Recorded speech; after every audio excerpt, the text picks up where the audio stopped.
Folks, Black Star Network is here.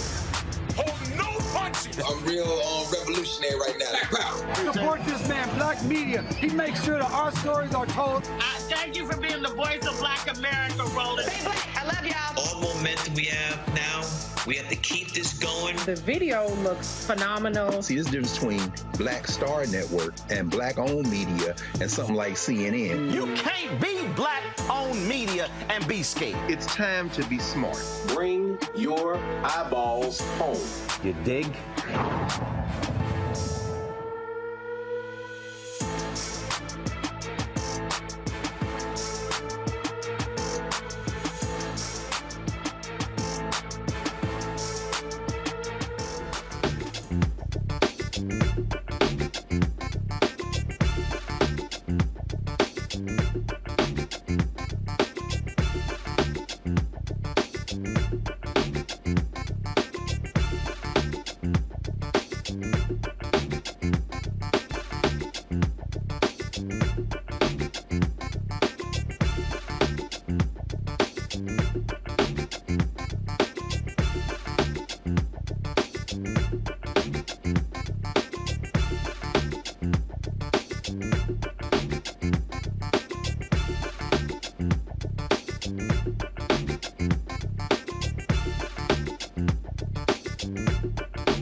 It's Monday, July 10th, 2023. I'm Candace Kelly, filling in for Roland tonight. He'll be back Wednesday.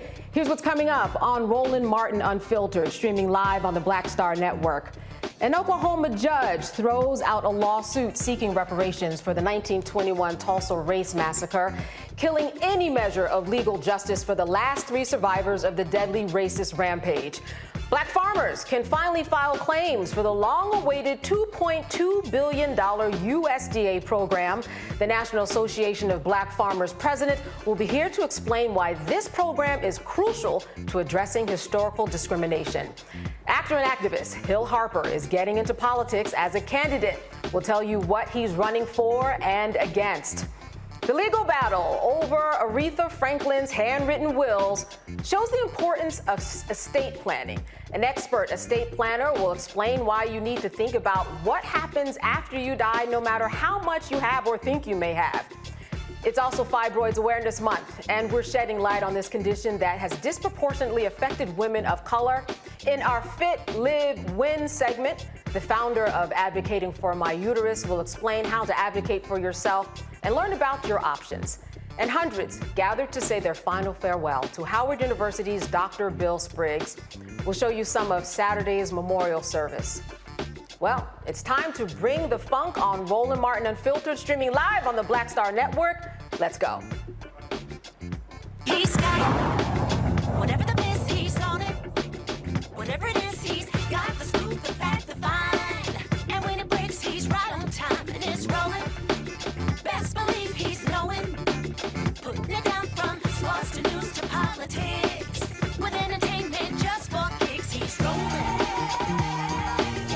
It's on go, y'all. It's Roland Martin, yeah. Rolling with Roland now. He's funk, he's fresh, he's real, the best, you know he's Roland Martin now.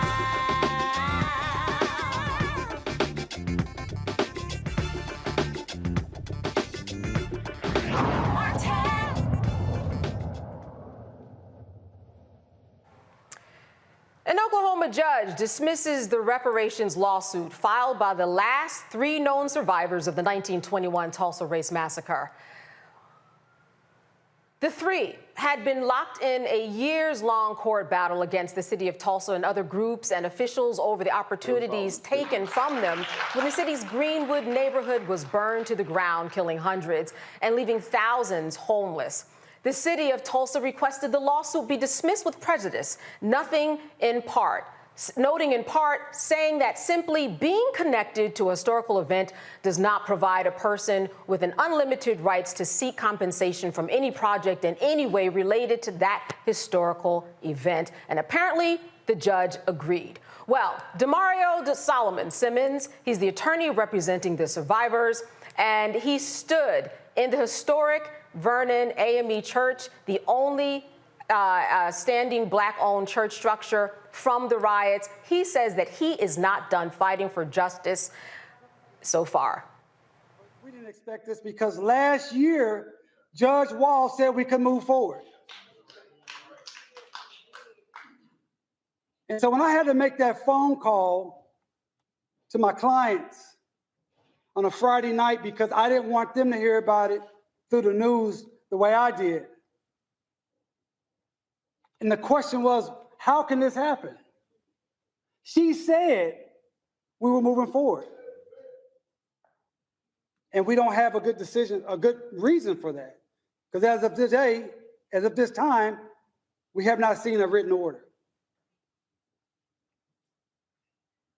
It seems every time Black people seek justice in this community and this nation, the goalposts are moved. Because in May of last year, when she said we could move forward, and then in August of last year, when she wrote the order and kicked out some of our descendants in this great church, we felt like that was unjust, but we decided to move forward based on what she wrote. And we conformed our case, Bill, to what she told us to do, basing it on property. and yet we're still kicked out. But the good news, but the good news it's not over. It's not over. It's not over.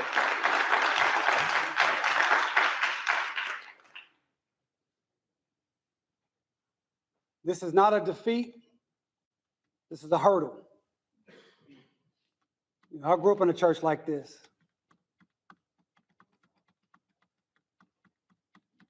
The battle's not won yet, but we're still on the battlefield. I can't sing, so I ain't gonna be waiting on that. So we will be moving forward with an appeal on this case to the Oklahoma Supreme Court. Even here in Oklahoma, we know we have a conservative Supreme Court, but we believe the law and the facts are so clear that any lawyer, any judge that's actually looking at the documents will say, hey, you can let these people into court. This is what the law requires. This is America.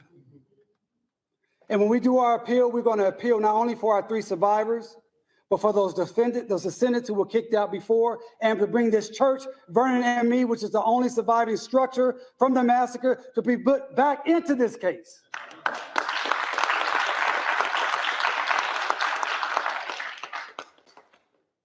And we're also calling upon, once again, the federal government, President Joe Biden, who came here 2 years ago.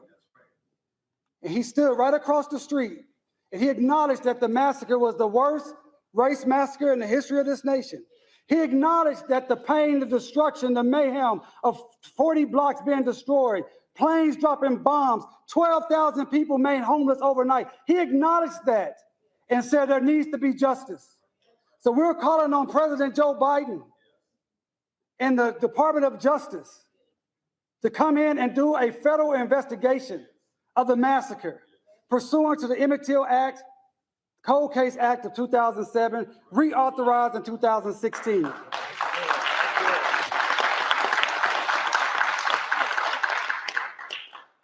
That can be done today. And if the last week has shown us what Ryan Walters, the Secretary of Education, saying the massacre has nothing to do with race, race massacre has nothing to do with race, with a judge kicking us out on a late night Friday night without any real understanding of why at this point. And just recently, the mayor of this city, G.T. Bynum, saying that he's happy that this case was dismissed because he doesn't believe any Tulsans have gained from the massacre. It's not about what Tulsans gained, it's for what people like Regina Goodwin's family and the descendants and survivors lost during the massacre. Attorney and founder of Justice for Greenwood, Demario Solomon Simmons, he's going to be joining us tomorrow to talk about what is next.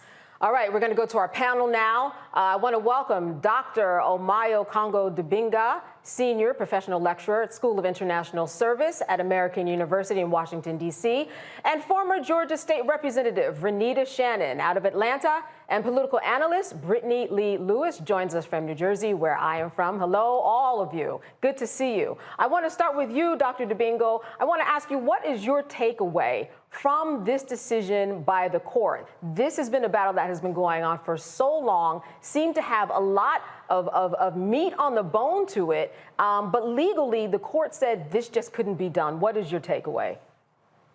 Well, first of all, I'm glad to hear, him say that, this is not over. He's been a guest on the show so many times and has educated us richly on this issue. But also we have to be mindful of the fact that there have been other cases across the world where people have received reparations right here in the United States alone. Rosewood in Florida, for example, or when you look at issues relating to the Holocaust in Canada, they've been doing some work as relates to indigenous communities there. We see California has come out with some recommendations. Places like Evanston in Illinois have also been looking at this issue as well. Oklahoma has this MAGA mentality where in every way, shape, or form, they are trying to erase and dismiss and disrespect the history of what happened during this time. Just last week, I believe, the superintendent of Oklahoma's school districts was talking about how we can't talk about the Tulsa massacre as something relating to race. It's literally called the Tulsa Race Riots, but he's saying we can't talk about that because that's critical race theory, which is a whole nother conversation about what critical race theory actually is. But when I talk about this particular area of Oklahoma, this particular issue, in my book, Lies About Black People, this country has a history of trying to remove Black people from their land. If they can't do it by violence, they will do it by legislation. And throughout history, there's always been this game of back and forth, or whatever effort doesn't work. So even the people who they couldn't fully removed from there, when you got into earlier years, the 60s and the 70s, the 80s, they had other policies to remove Black people from their land. And so this is a back and forth that we constantly see with our people in this country. What happened here with this particular decision is the greatest and latest example of it. But this is a pattern. But I'm so glad we have lawyers like Mario and others who are not giving up, because our people, our elders, they deserve better than this. And like you said, how can you tell the story of the riots without telling a story of the riots? It just doesn't make any sense. Renee, I want to bring you into this conversation. What's your takeaway from this decision? Because we are talking about telling a story without telling the story, and this will probably be erased more from history because of the fact that they did not get what they've wanted so far in court. Well, my takeaway is that this is a truly shameful decision by the judge. There was absolutely no reason to toss this case out. As Dr.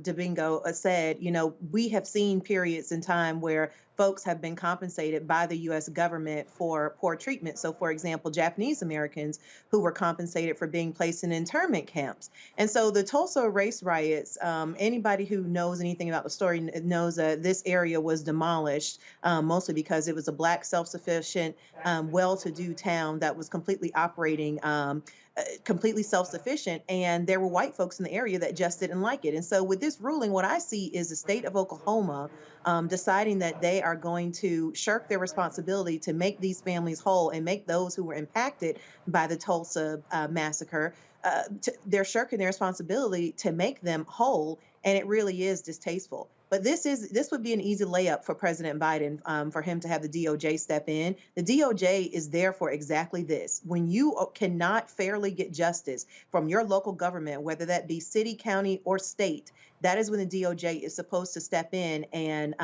sort of be a referee and also an enforcer of justice when you're not able to get justice. So I'm hoping the Biden administration is taking a look at this. I'm glad the attorney is going to appeal, but the DOJ really needs to step in and make Oklahoma do what is right. Yeah, and that seems like the logical next step. And as I said, we are going to have a guest on tomorrow, the attorney, to talk about that. Hopefully he will get into that specific, and maybe there will be that follow-up. Brittany, I want to turn the conversation to you because, their legal argument in terms of the plaintiffs, they said that this was a nuisance. This was the same argument that was made in the opioid cases, and they won those cases. $1 billion of money, $1 billion have been given to states across the country. But now we come to this, which certainly it was a nuisance, that a whole town was burned down and people died, right? 1,000 homes burned. What is your takeaway on this Oklahoma decision and what it means for the future of how we regard this place in history? Yeah, I absolutely agree with some of the other statements that were made, right? And I think to your point, a nuisance. This was more than a nuisance, right? We're talking about an estimated 1.5 million in damages during that period, which was around 20 million today. So these individuals deserve to be compensated. And I mean, it's the city of Tulsa, it's the Chamber of Commerce, it's the state of Oklahoma. They've really treated the people of Greenwood and North Tulsa, along with the descendants of the Tulsa Race Massacre, as second-class citizens, really not worthy of respect, right? And the material that was taken away from them in that legacy. And it just amazes me how, organizations like the Justice for Greenwood Foundation, for example, are able to provide monies to the survivors, but the state refuses to, right? Yeah. And I think that's the really horrible aspect of it. But I do, and I do want to draw us back to this point about what it means if we do, right? If they do decide to compensate. We know that the United States has, and I think it was mentioned a moment ago, the U.S. paid out $1.6 billion to more than 82,000 people of Japanese ancestry who were placed in the internment camps in World War II. So I would love for the DOJ to step in, because we know it's high time for the government to really put the money where their mouth is in more ways than one. But if they continue to compensate us for the harm that they have done to us. And this isn't just in Tulsa, because we know there's been massacres and there's descendants of those individuals who have been victims of these massacres in New Orleans in 1866, in St. Bernard Parish in 1868, in Wilmington in 1989. We could go on. Springfield. That's right. 1919. Don't even get me started. Woo, I think you're started. We can keep talking about just how many times, and just in general, right? In enslavement, right? It opens up. If they really start compensating us, continue to compensate us, it's going to completely underpin the entire economic system, because we are literally owed so much for the tragedies and things that we have been through as a people. Absolutely. Well, points made all over. And again, we're going to be talking about this tomorrow. This is Roland Martin Unfiltered on the Black Star Network. We'll be right back.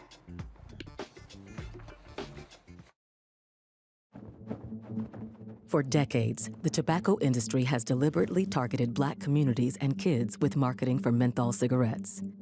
It's had a devastating impact on Black health. Tobacco use claims 45,000 Black lives every year. It's the #1 cause of preventable death. In the 1950s, less than 10% of Black smokers used menthol cigarettes. Today, it's 85%.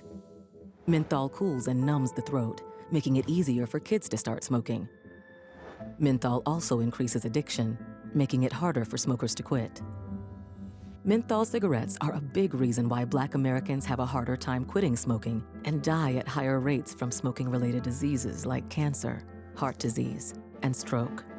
It's time to stop Big Tobacco from profiting off Black lives. An FDA ban on menthol cigarettes will improve Black health, save lives, and protect future generations from addiction. Learn more at tobaccofreekids.org/ban menthol. Black Star Network is here. Hold no punches. I'm real revolutionary right now. Thank you for being the voice of Black America. All momentum we have now, we have to keep this going. The video looks phenomenal. See, there's a difference between Black Star Network and Black-owned media and something like CNN. You can't be Black-owned media and be scared. It's time to be smart. Bring your eyeballs home. You dig? Me, Sherry Shepard, with Sammy Roman. I'm Dr. Robin B., pharmacist and fitness coach, and you're watching Roland Martin Unfiltered.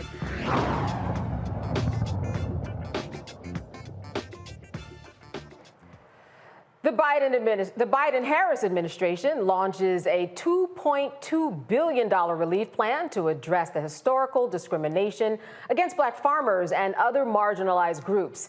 Well, the U.S. Department of Agriculture is now accepting applications for its discrimination financial assistance program through that program funded by the Inflation Reduction Act. This program was created to give financial support to farmers, ranchers, and forest landowners who have experienced discrimination by the USDA in farm lending. Now, for decades, Black farmers have accused the USDA of denying them loans because they were Black and that it prevented them from maintaining their farms. The Biden-Harris administration did create a $4 billion debt relief program, but while white farmers filed a class action lawsuit and put a stop to it. Democrats in Congress then revised the requirements to remove race as an eligibility factor. However, the USDA emphasized that the program is still intended to support farmers who have been harmed by the agency. Well, John Boyd is the president of the National Black Farmers Association, and he's here to explain what this historic move means for Black farmers. John, thank you so much for being with us today. Thank you so much for having me. Yes, indeed. Now, you know, this really is a long time coming. You have been a farmer for over 4 decades. And I want you to just catch people up who may not understand the battle that has been going on in terms of debt relief, as well as loans that have not been available to you. For someone who may not be on the same page as you, how would you explain the history of where you are to now? Well, you know, we've had a very egregious history against the United States Department of Agriculture and its farm lending program, farm subsidy program. All of its programs at USDA haven't treated Black farmers fairly over the past, I would say 40 years. I've been working on the issue. Things really haven't improved much at the United States Department of Agriculture. And you mentioned the $4 billion in debt relief. We still didn't get it, and we're still in court. Ben Crump is leading the way on that charge to represent us in federal court, and I hope we will be victorious in that matter.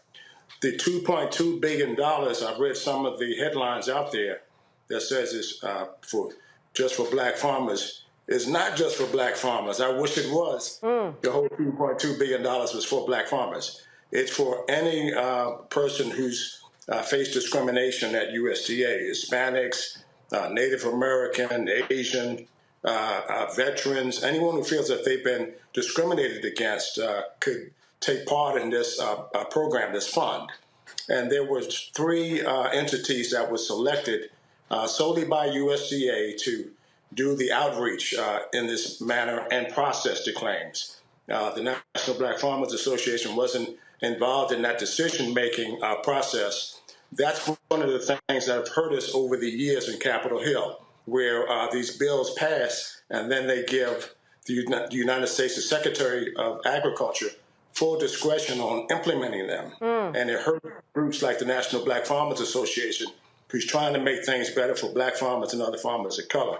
So we didn't pick those entities, and we're going to have to wait and see the final results and the final numbers to see who participated and who was found in favor of discrimination and who wasn't. So we're going to be holding the USDA's feet to the fire and those 3 entities that was paid $100 million to process these claims and to do the outreach. So as you said, it's not just black farmers, so that the application doesn't seem as I guess, easy in terms of competition as people might be thinking and what's in the headlines. I went online, I looked at the application. It seemed relatively short and to the point. What is your understanding about what will be taken into consideration in terms of the application that might allow a black farmer to gain access to money? Well, you know, many black farmers have already proven that they've been discriminated against, and many haven't had the opportunity to take part in either one of the black farmer settlements, the one in 1997 that was resolved in 1999, and the last settlement that we had for $1.25 billion under the Obama administration, called the Claims Remedy Act of 2010. There was only 20,000 people who received compensation, and 83,000 black farmers were eligible to take part in that process. These are the numbers that are concerning to the National Black Farmers Association, and these are some of the things that I expressed to the Secretary of Agriculture to make sure that we're making every effort to make sure that every black farmer and every other farmer of color who's eligible to take part in this process is notified and understands the paperwork and make sure that they file those necessary documents on time within that 90-day window or so that USDA has given us that time period to get it in. Again, the National Black Farmers Association was not selected to be a cooperator with USDA to provide the contract. So we're going to be doing our own outreach on our own to our members and any other black farmer or farmer of color who wants to take part in it. We're going to do what we do, and that's what the government has done to us historically. So here it is, this organization, the National Black Farmers Association, that has led the charge on this, to raise these issues time and time again over the past 40 years. And then when it's time for the monies to be dispersed, the government finds other entities to fund and not fund the National Black Farmers Association. But I have a message for the Secretary and those on Capitol Hill. All right. You know, God is still in charge. God is still in charge, and He doesn't like ugly. And I'm for the righteous. I'm for the right. And we're going to continue to do the right thing, whether USDA participates at a dime or $1 million. We don't care. We're going to get out here and do the work and notify every black farmer and every farmer of color about this sign-up period. John, you said God doesn't like ugly. Over the years, there have been so much ugly. I wanted to talk a little bit about, you know, in the early 1900s, there were about 14% of the farmers were black farmers. Now we're at about 4 or 5%. When we talk about the history of black farmers and what happened in terms of not just they weren't able to get loans, but they weren't able to get equipment. People were not, putting them in positions of bargaining power in order to be a part of the process. Besides the debt money, besides the loan money, what else do black farmers face in terms of just the trajectory of history? And are there things that we don't know about that you face today that we just couldn't imagine? Well, thank you for asking that important question. As we speak, Ford, the motor company, is in Tennessee, Western Tennessee, building a battery plant. And to this battery plant, they want to put in a new superhighway that runs primarily through black farm-owned land. And now the state is taking that land by eminent domain and not compensating black farmers and landowners fairly for their property. This is another example of how we're being displaced. So if we're not getting the right compensation for our land, people, that's what displacement is. And these things are quietly happening to us. We have farmers who are being terrorized in portions of the country that we've been fighting those battles. So time and time again, we have all of these issues that face black farmers, from John Deere, who hasn't been treated us fairly and equitably over the years. We have Coca-Cola, PepsiCo, who hasn't issued one contract with the black farmer to grow a potato. These are real issues. McDonald's, well, we haven't been able to get a contract with McDonald's, but many blacks go through their line every day and order a Happy Meal.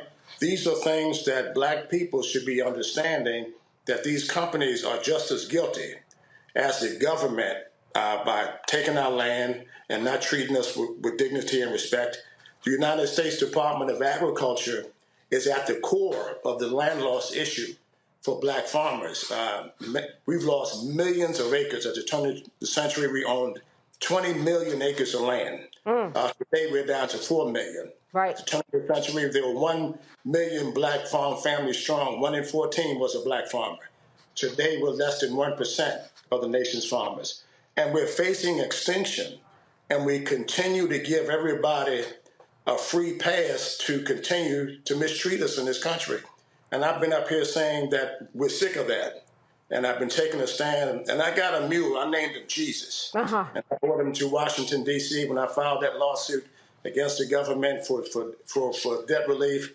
And I'm going to take that mule all around the country during this election cycle and notify our people that we do have some choices, and we have to make our voices heard, that how badly we're being treated in our own country. Absolutely. And, we graduated from slavery to Jim Crow to sharecropping.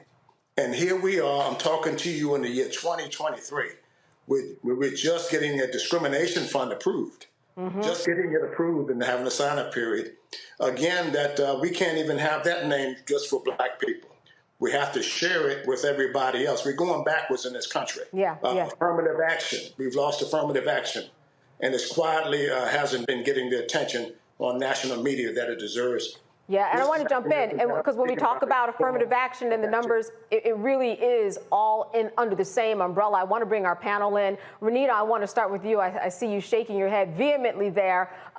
When you think about what is going on with the black farmers, what do you make of the fact that a McDonald's would not be, contracting with a black farmer? I mean, if you have a McDonald's contract, you're going to be all right. Well, white farmers have these contracts, and have these contracts the whole time. I've been asking for contracts at PepsiCo. PepsiCo contracts with white potato growers and things of this nature. The other companies, John Deere, services white farmers within an hour when they call about their equipment not operating properly. Black farmers, they tell us, we just get to you guys when we can. Right. These are the clear examples. What Ford is doing out in Western Tennessee, railroading and bullying black farmers to take their land. John, I'm going to jump in. I'm going to jump in and have Renita jump in on this and get her take on it. I see she was shaking her head vehemently. I know she wants to join in this conversation. Yes. Georgia with Black farmers do face. And I've been shaking my head vehemently because I understand what he's talking about. And we've seen this in almost every industry when it comes to Black business owners, particularly speaking about the lack of contracts that are given to Black business owners. And so when you look at everything from state contracts to the type of contracts that Black farmers can receive, there's always these disparities of Black folks not receiving the same. Additionally, what Mr. Boyd talked about and the fact that seeing this discrimination fund get knocked down and opened up to everybody really is problematic, because we know that there are systems in this country that work to make it hard for Black folks to be able to get ahead. And so whether you're talking about Black farmers being able to get loans, or whether you're talking about Black people being able to purchase homes, we know that there is disproportionate discrimination against Black folks, but the government makes it very difficult to reserve any sort of resources when you're talking about financial resources or restoration for a particular group. You have to almost prove that it is exclusively that group that was impacted, even though we see that Black people know what it is to try to own farms and try to purchase a house. We know that we can see the statistics to see how often we are being denied over everybody else. And so my heart really goes out to the Black farmers who are really fighting this good fight. I'm glad that the fund was did not completely go away, but this just really also makes a case of why Black folks need reparations in this country, because it is when you are trying to get anything from the federal government to make a community whole, you really have to essentially prove that one group was almost exclusively harmed over everyone else in order for it to stand up in court. Let's throw this to the good doctor. Do you have a question for John? I do. First of all, Mr. Boyd, it's really an honor to talk to you. I've been following your work for so long, you and listening to Joe Madison, and I just really appreciate it. One of the things I heard you mention in a prior interview is that you feel like one of the challenges that you've had is the Secretary of Agriculture himself, Vilsack. And he's someone who you never hear talked about in the news. And when you mentioned about your help in this of who's going to decide where the funds are allocated, it kind of makes me feel like it's a dig at the work that you've been doing. Can you speak to that and his involvement in your efforts or against your efforts? Well, I've had some conversation with the secretary about this, and when USDA, I want everybody to understand, selected the 3 entities that will process all of the claims that come in. So you have that entity, and you have 2 outreach entities that was funded $25 million apiece.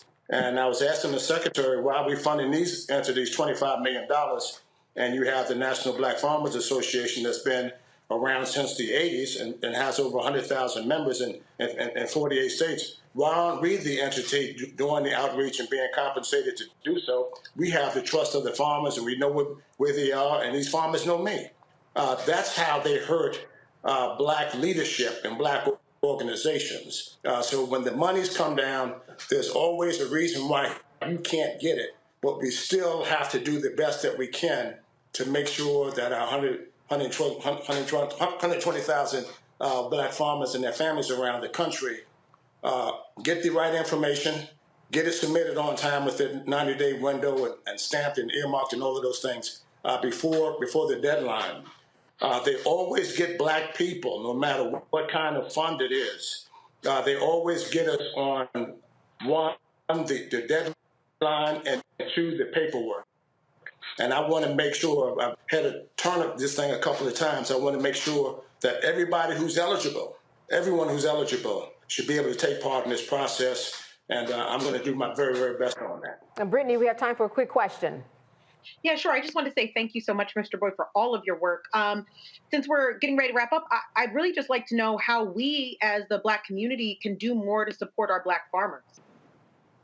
Well, they can go to our website. We have a website, blackfarmerswithas.org. They can make a financial contribution. And you heard me mention the regional meetings that I'm going to be having in the coming weeks to notify Black farmers of their eligibility.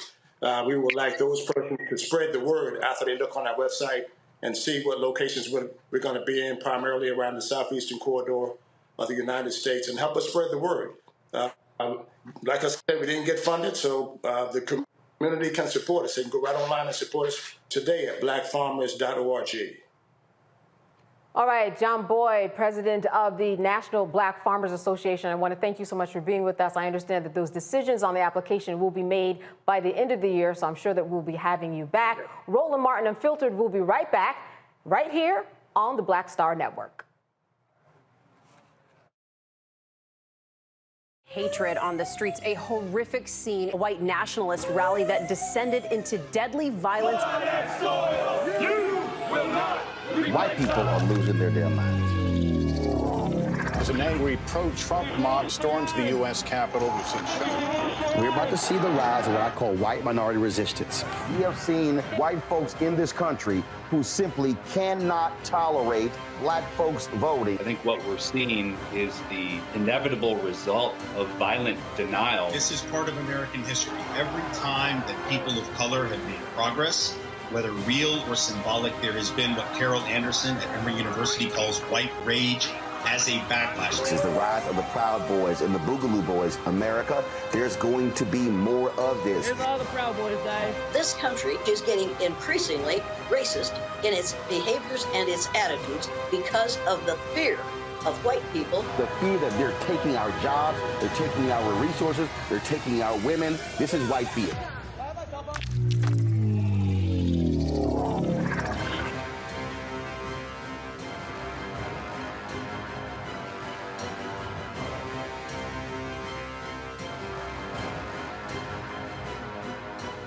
On a next, A Balanced Life with me, Dr. Jackie, we're going to be talking about common sense. We think that people have it, know how to use it, but it is something that people often have to learn. The truth is, most of us are not born with it, and we need to teach common sense, embrace it, and give it to those who need it most, our kids. So I always tell teachers to listen out to what conversations the students are having about what they're getting from social media, and then let's get ahead of it and have the appropriate conversations with them. On a next, A Balanced Life with me, Dr. Jackie, here at Black Star Network.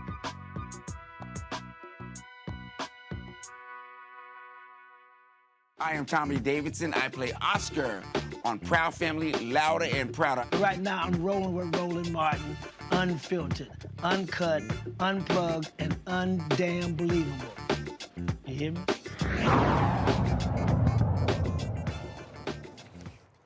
All right, welcome back to Roland Martin, and we are being joined by Roland. Actually, he's at the Jeff Osborne Celebrity Classic Golf Tournament. Roland, how's it going down there? I'm not getting y'all back. Uh-oh, Roland? Hey, folks, Roland Martin here. I am live in Rhode Island for the annual Jeffrey Osborne, the Celebrity Golf Classic. J.O. joins us. What's up, man? Hey, man, it's you. Thank you for coming, Roland. Not a problem. You ain't missed one. No. If you tell me we playing golf, I'm there. You know, that ain't a problem for me. So first of all, people keep asking me this. They like, why the hell you going to Rhode Island? I'm like, that's where Jeffrey's from. That's right. People swear you from L.A. No, I was born and raised here in Rhode Island. Born and raised and left here when I was, 20 years old. Went out to L.A. with this group called LTD. Yeah, so. And all she wrote. And that was all she wrote. But again, you could have hosted this in L.A. You could have hosted anywhere. Right. But why did you want to bring this golf tournament back to your home state? Well, it's just beautiful to come back home and be able to contribute and give something back to the community that I grew up in.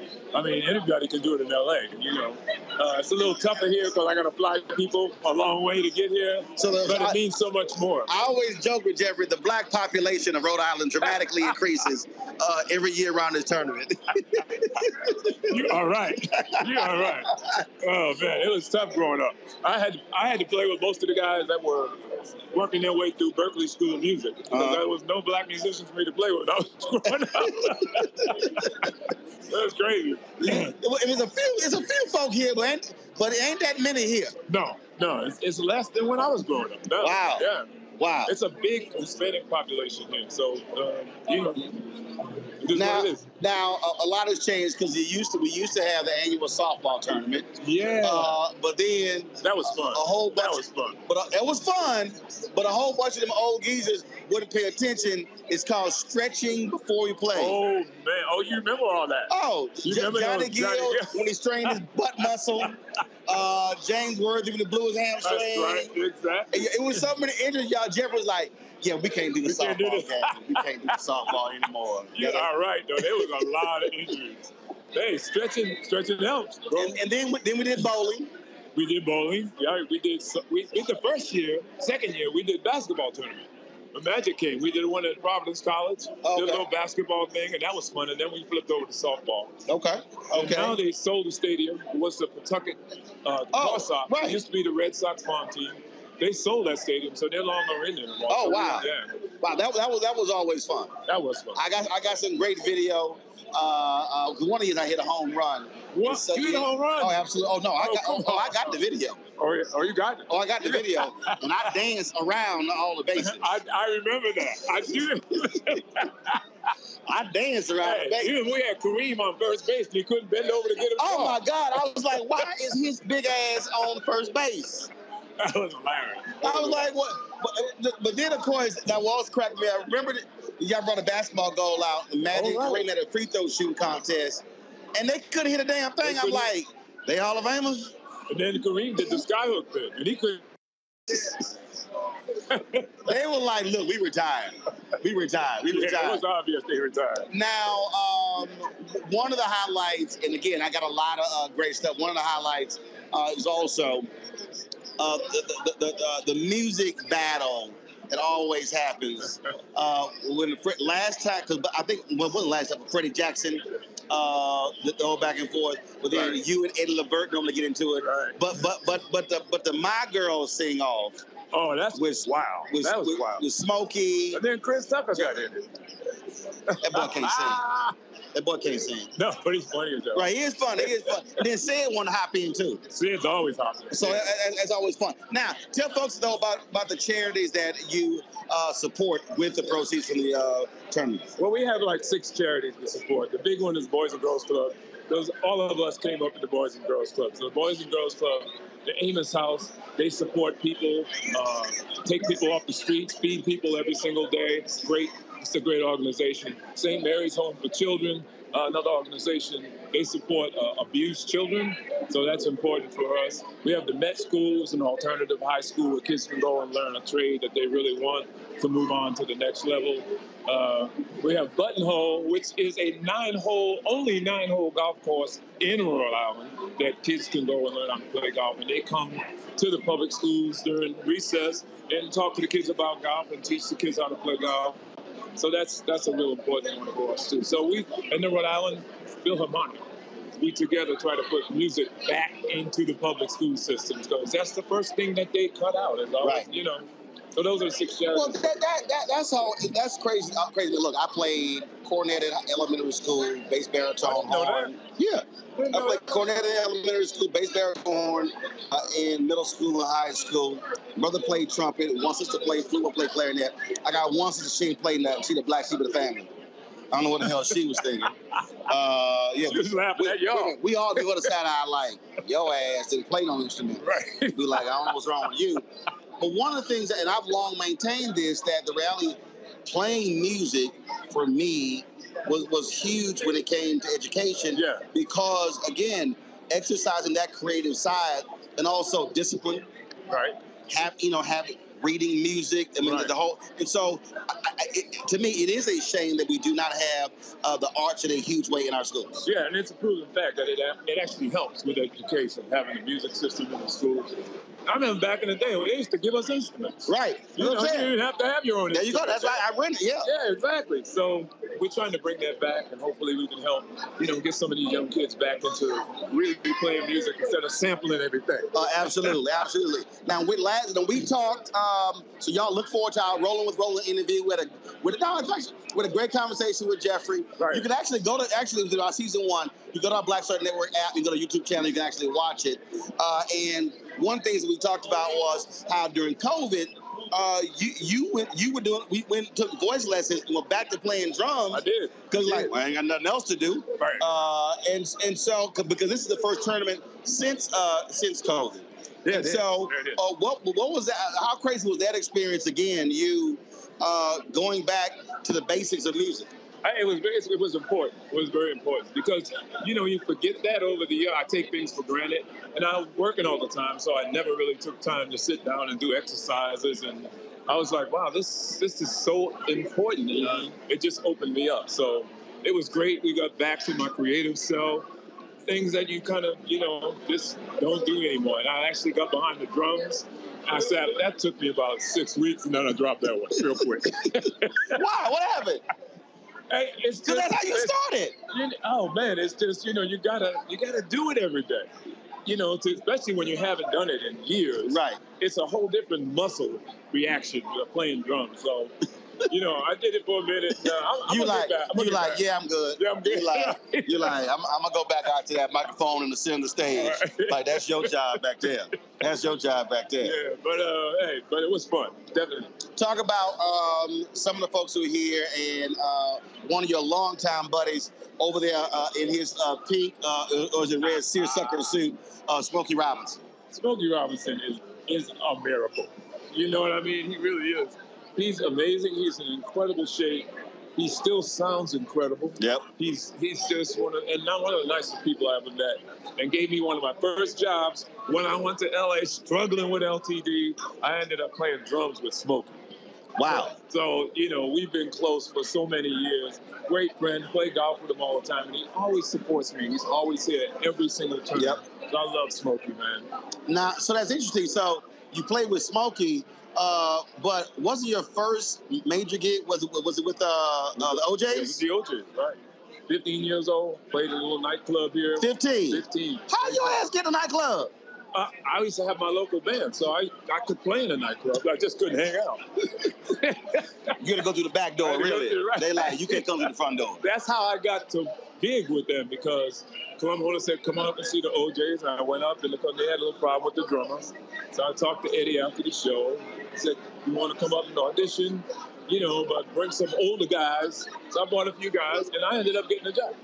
So that was the greatest experience. And they want you to tour. They wanted me to tour. My mom. But your mama said, not now. Not now. Not at 15. Not at 15. I was like, okay. Hey, Smokey. We're going to bring Smokey over here. I need to see if Smokey got a good Jeffrey Osborne story. So, Smokey, we're live on my show. Slide over here. Okay. You go stay in the middle. All right, so Jeff was just telling me that you gave him an opportunity when he was broke as hell. When he came to LA, he said he had no money. He said Smokey had mercy and he hired me. Oh, man. He was a great drummer. Jeffrey is a great drummer. Jeffrey can play a lot of instruments, man. And last time I saw him, we were talking about him playing, he plays the trumpet. And I told him he should do that in his act, man. He said he trumpet. Oh, yeah, I played a little trumpet. Plays the trumpet. A little trumpet. Yeah, he said. I mean, it was about that big. No, he plays a lot of instruments, man. So yeah, he was my drummer, and he was great, man. But did he ever get out of line and you had to like, hey, come out? He never got out of line about anything. No. I don't even think he knew I sang back then. Yeah, I didn't know. No, you didn't. I didn't know he could sing. You didn't know. I had no idea. Then they shouted LTD. Wait a minute, you were like Otis Red. You carrying the bags. Right. The next thing you know, hey, come here. Setting up my own drums. He and Henry.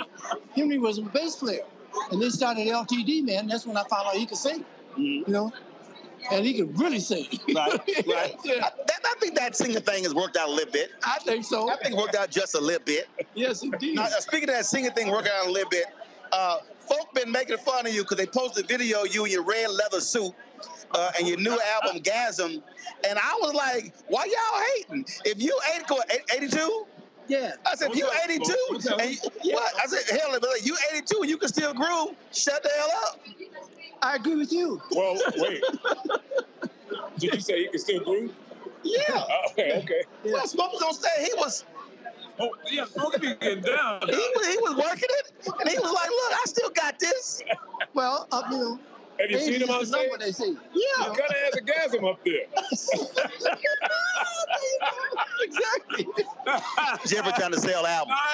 Thank you, baby. There you go. That's my brother.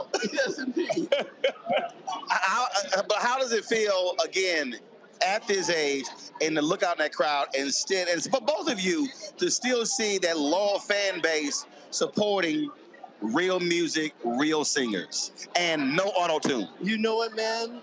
One of my joys when I'm doing concerts, I see people there who have kids in their laps, lap kids, you know?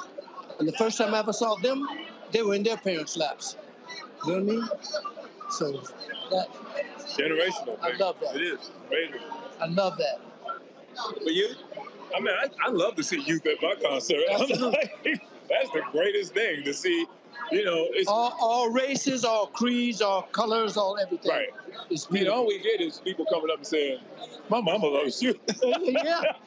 How about my grandma? Right. You know what I mean? That's true. Yeah. See, I don't mind that. So look, it happens a lot when I'm traveling. Somebody will say, well, I just said Esther. They were like, hey, can I get a photo? Because my grandmama loved me. I see, and one of my guys, he was like, yo, man, you know, but they old. I said, let me explain something to you. When the grandmama like you, they make the children watch. Yes, baby. And then the mama make their kids watch. Yes. I said, so I ain't got a problem with the grandmothers and the mamas. I said, because that's how they kids, because the kids ain't got no choice. Like, shut up, we watching Roland. Right, exactly. Yeah, exactly. And so now the kids, they adults like, hell, we watching Roland too. And they're going to make their kids watch. So I'm perfectly fine with it. There you go. I feel you. That's a blessing. Pass it on down, baby. Indeed. Last question, how's your golf game? Well, I guess the interview just ended. Well, I guess you got that answer. Yeah, I guess the interview just ended. Oh, well. Hey. Just ended. Just ended. Well, look, we're excited to be here. Candace, thanks for filling in for me. We, of course, we were supposed to have a practice round today. Massive amount of rain came through Providence. We're going to be car path only tomorrow. Watch. No, I think we're going to be good. Oh, really? I think it dried out pretty well. Good. Well, good. It's gonna be a sunny day tomorrow. Thank goodness, because I remember the one year we got washed out, but we still went out and played. Oh my God! And that was, I got those photos. We had like a 17-some. That was crazy. It was crazy, and that was the last time Moses was with us. Right. Moses Malone, and so that was absolutely crazy. I got videos and photos. See, they always dogging me. So I always got my camera. Man, why you always shooting? But then I was like, say, can I get some of that video? Because, you know, wasn't nobody else shooting. So I'm like, see what happened why you always shoot? That's how we do it. Right. But Jeffrey, I always appreciate being invited. It's always good to be here. Kidding, man. For the folks who are watching and listening, if they want to support your foundation, tell them where to go, where they can make a donation. Well, you can go to Jeffrey Osborne Foundation. You can go to jeffreyosbornefoundation.com. You can go to jeffreyosborneclassic.com, and you can make a donation, without a doubt. And we welcome a donation because we're doing so many things with these great charities here. So, yay. All right, folks. So we about to start the pairing party. Looking forward to that. And I'll have some video for y'all tomorrow about it out there in the golf tournament. You know we will. And I fully expect in the VIP gift bag, each one of the golfers will likely have a signature Jeffrey Osborne sheer shirt. Oh, my God. You thought I knew I wasn't I wasn't getting away with it. You thought I was going to get... I knew it. So just so y'all know, for a long time, like about 30, 35 years. Here we go. Every time I saw Jeff, I'm like, why his ass got a sheer shirt on? And so when he turned 70, he retired the sheer shirts. And he was like, so every year he's like, man, I only wear it a few times. I was like, you in sheer shirts like Frankie Beverly in white. I wore a sheer shirt maybe one time and you saw it. No, Jerry. No. Jerry. Every time you want to join a cruise, you had a black sheer shirt. I was only on a joining cruise one time. And I've seen you 5 other places in a sheer shirt. Because you keep looking at that video. No. So I'm sure he got sheer shirts for all of us. We ain't wearing them. You're right. I got them. I got one especially for you. Baby, always good to see you. I appreciate it, man. Oh, my pleasure. Looking forward to it.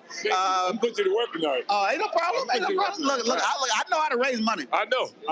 In the words of Frank Lucas from American Gangster, I'm going to get that money. Oh, yeah, I like that. I like that. All right, baby. Your wife is calling. You got to go. She calling. You got to go. There we go. All right, y'all. That's it for me. Again, look for some video tomorrow for the golf tournament. We were talking to some other people here as well, and so we look forward to that. And so it's always great to be here with Jeffrey Osborne and everyone here. So, no, we live. We live. So Jeffrey talking about this video. We live. The governor of Rhode Island right now. Well, step on in here, Governor. How you doing? I don't know. I'm Roland Martin. How are you? Have you screened your questions yet? I don't know. Trust me, I don't even know what they are.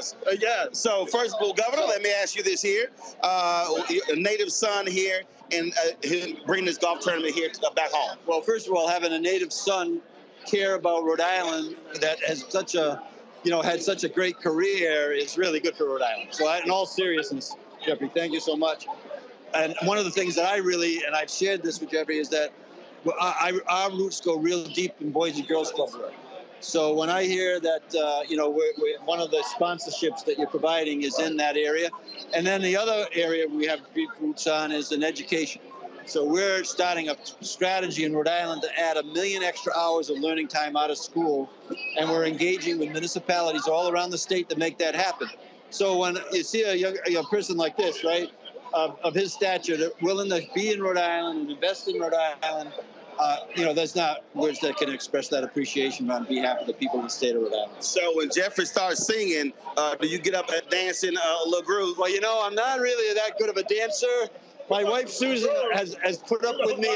Tonight. My wife Susan has put up with me for a long time. She's a good dancer. I'm not really there, so I kind of enjoy the music. See, Governor, this is real simple. I don't think you would want to follow my lead.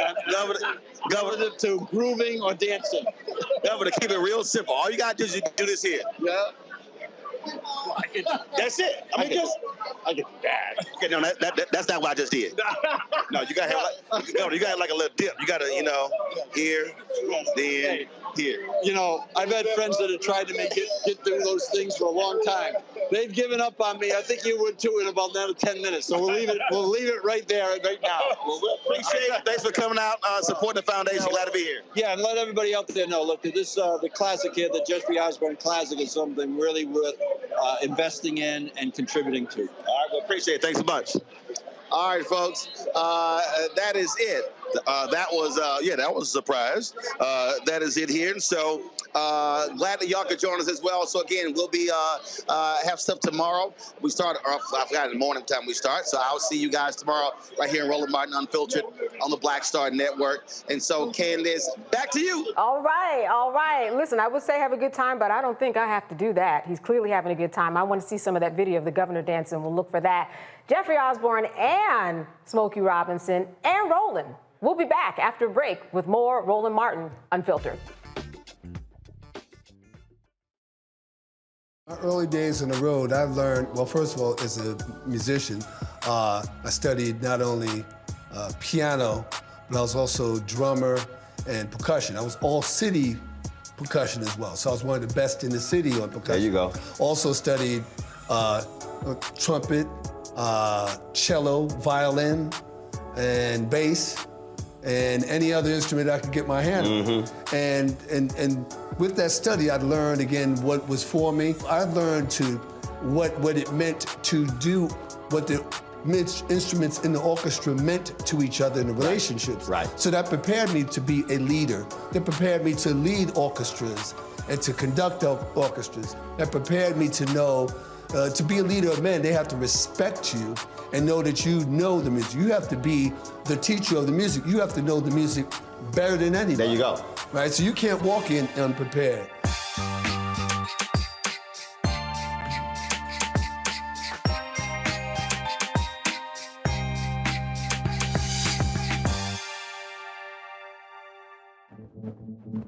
For decades, the tobacco industry has deliberately targeted Black communities and kids with marketing for menthol cigarettes.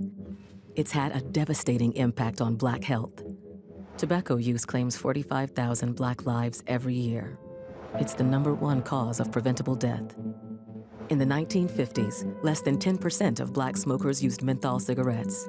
Today, it's 85%. Ban menthol cigarettes. Save lives. Hi, I'm Jo Marie Payton, voice of Sugar Mama on Disney's Louder and Prouder Disney Plus, and I'm with Roland Martin on Unfiltered.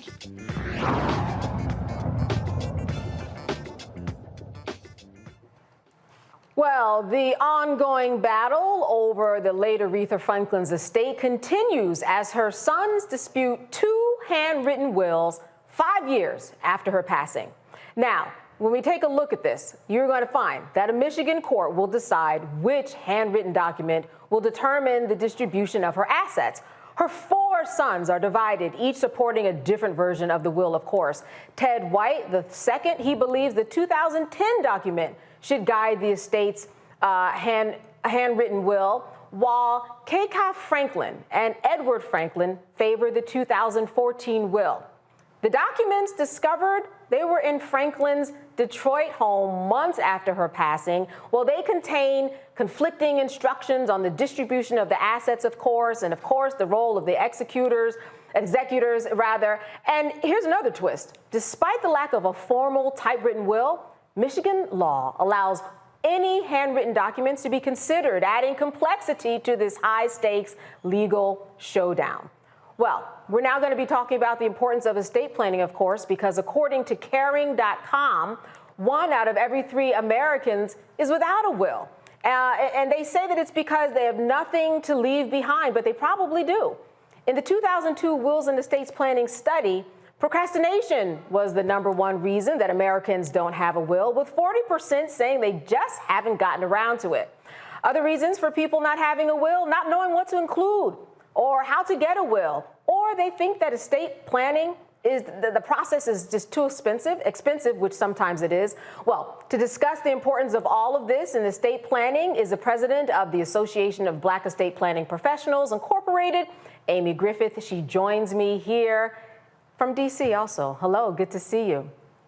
Amy, yes, indeed. I want to start first of all by saying that this whole thing with Aretha Franklin is really an eye-opener for a lot of people. We're talking 5 years later, and there are people who are watching right now with their sons and daughters. They don't want to look at each other because they don't have a will. What advice do you have for them? Because things get tricky after people die. You know, I tell people, just take that first step. Call a professional person. Have a conversation. Oftentimes people say it's too expensive. They don't really even know what it costs. But take the steps. I tell you, what costs to not have it is so much greater.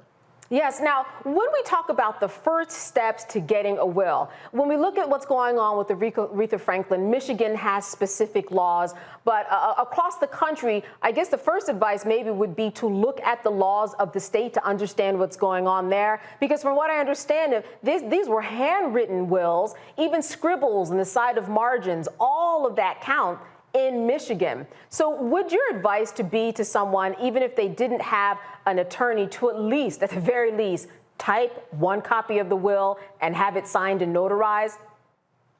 So I'm not going to say that. I'm not going to co-sign the do-it-yourself without getting advice, especially in Aretha Franklin's case, because she had a child who had special needs, right? So that sometimes it's a greater detriment. When we look at that's what she did, and although it's legal in Michigan, look at all that it cost folks. So it's like, though she saved money by doing it herself, how much did she really cost by having so many other people, so many other lawyers contribute, right? They're getting paid much greater than if she had employed someone with the true authority and advice and guidance to do it correctly. Absolutely. So what would you advise someone to do if they say, but it's just too expensive? I'm just living check to check. I can't worry about a will. Where might be the first place that they go to get some assistance? So there are so many pro bonos. There are so many law schools that have clinics. There are so many opportunities. If indeed really, really, really you don't have the money, because sometimes we just choose not to prioritize that expense. But if it's truly the case, there are opportunities for a low or pro bono or low bono services. So you see them again. Many times the law schools offer that. Many times, there are legal services for the elderly, or there are just quite a few few pro bono organizations that are there to serve the community. Yeah, so basically you got to get to Googling, right? Just look for that pro bono service in your area. Even if you don't think you have anything, you might want to know where your watch is going, or maybe your child won't want to know where a watch is going. It may not be millions, but anything that you have, it is worth putting in writing. Because what we know is sometimes you don't know what you'll have at that time, right? So, but if you create that initial plan, I also think about all those folks who have minor children. You should be planning who's going to be that guardian to step in to take care of that child if something happens to you. We need to be thinking about not just what we have today, but what we could have tomorrow. When do we talk about an executor and putting things in a trust as we close? Because there are a lot of people who want to know exactly how that works, to have someone who's watching over everything that goes on after somebody passes on. Well, I think there are many times that we should be thinking about. Oftentimes, unfortunately, people think it's just for the mega rich. But I think of it many times when you have real property, that's something that you want to protect. We know that so many times there are people who are losing property because of the heir property, because there's so many heirs who receive it that's lost. But if we have real property, I encourage people to be thinking definitely about getting a trust. If you have minor children, I encourage people to get a trust because we want to make sure that the assets are distributed over time. One of the things that we often just think about is just sort of how do we pass it, but how do we grow it? So especially being in the Black community, if we're thoughtful about how do we enhance our estate for future generations, we have to do that by strategic planning. And there are so many opportunities that we can use and tools that we can employ if we create a trust and if we're thinking and if we have the conversation with that trusted professional, we can make it happen. All right, well, we're going to talk more about estate planning with our panelists after the break. You're watching Roland Martin Unfiltered on the Black Star Network, and we'll be right back. Up next on The Frequency with me, Dee Barnes. She's known as the Angela Davis of hip hop. Monet Smith, better known as Medusa, the gangsta goddess, the undisputed queen of West Coast underground hip hop. Pop locking is really what indoctrinated me in hip hop. I don't even think I realized it was hip hop at that time. Right. You know, it was a happening. Mm-hmm. It was a moment of release. We're going to be getting into her career, knowing her whole story, and breaking down all the elements of hip hop. This week on The Frequency, only on the Black Star Network. On the next Get Wealthy with me, Deborah Owens, America's Wealth Coach, the wealth gap has literally not changed in over 50 years, according to the Federal Reserve. On the next Get Wealthy, I'm excited to chat with Jim Castleberry, CEO of Known Holdings. They have created a platform, an ecosystem to bring resources to Blacks and people of color so they can scale their business. Even though we've had several examples of African Americans and other people of color being able to be successful, we still aren't seeing the mass level of us being lifted up. That's right here on Get Wealthy, only on Black Star Network. When you talk about blackness and what happens in Black culture, we're about covering these things that matter to us, speaking to our issues and concerns. This is a genuine people-powered movement. There's a lot of stuff that we're not getting. You get it, and you spread the word. We wish to plead our own cause. Too long have others spoken for us. We cannot tell our own story if we can't pay for it. This is about covering us. Invest in Black-owned media. Your dollars matter. We don't have to keep asking them to cover our stuff. So please support us in what we do, folks. We want to hit 2,000 people, $50 this month, raise $100,000. We're behind 100,000, so we want to hit that. Y'all money makes this possible. Check some money orders. Go to P.O. Box 57196, Washington, D.C. 20037-0196. The Cash App is $RM Unfiltered. PayPal is R Martin Unfiltered. Venmo is RM Unfiltered. Zelle is Roland at RolandSMartin.com. Hi, my name is Freddie Ricks. I'm from Houston, Texas. My name is Sharon Williams. I'm from Dallas, Texas.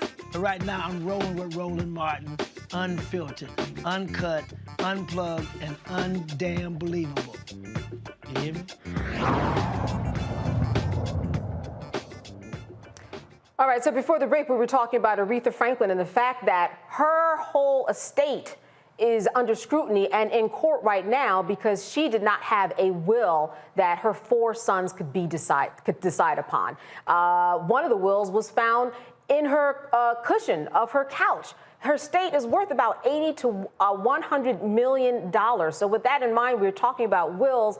We have an expert, and I'm going to turn to the panel now. I know that we probably all have our stories of someone who passed away and there was a will in question, whether you have $80 million or $800. There might be some infighting if there is no will. I want to start with you, Brittany. What is a question that you have for our expert tonight? Yeah, so I would love for you to just speak to the 4 foundational documents of estate planning, because I think sometimes folks get up in just the term will, but they don't recognize the fact that there's other important pieces of paper that need to be drawn up as someone potentially ages or gets sick. Actually, I would suggest that it's not even just when you get sick or when you age, because I say at 18 is when you become an adult. 18 is when you should have the foundational documents that include the power of attorney, which gives somebody capacity to act on your behalf for financial matters, and that's as broad or as limited as you choose it to be. The healthcare powers of attorney and proxy, as well as that last will and testament. Those are the 3 things that you should have at 18, let alone not just when you become a senior. Dr. Dibinga, I want to turn to you. Question. One of the questions I had, and I really appreciate this, the talk that you're giving tonight and this information because we really need it. What are your thoughts about online wills, templates, things like LegalZoom and the like? Do you recommend those for people who might be tech savvy somewhat as a way to get started? So again, I would suggest that's great for an 18-year-old who doesn't really have a whole lot of assets or people who wouldn't be negatively impacted. But I think for those people, like, for example, Aretha Franklin, and so legally what she did was correct, but she didn't get any advice. And so for those people where advice matters, even Chadwick Boseman didn't have a comprehensive plan. We look at, Prince. So those folks, there's far more greater questions that should be asked. And if you don't know the questions to ask or the questions that should move you forward, what's going to protect taxes? What's going to mitigate taxes? How do you plan for somebody with special needs? You don't know those questions to ask independently. And if the computer doesn't pose it, you don't know to present it. Renita.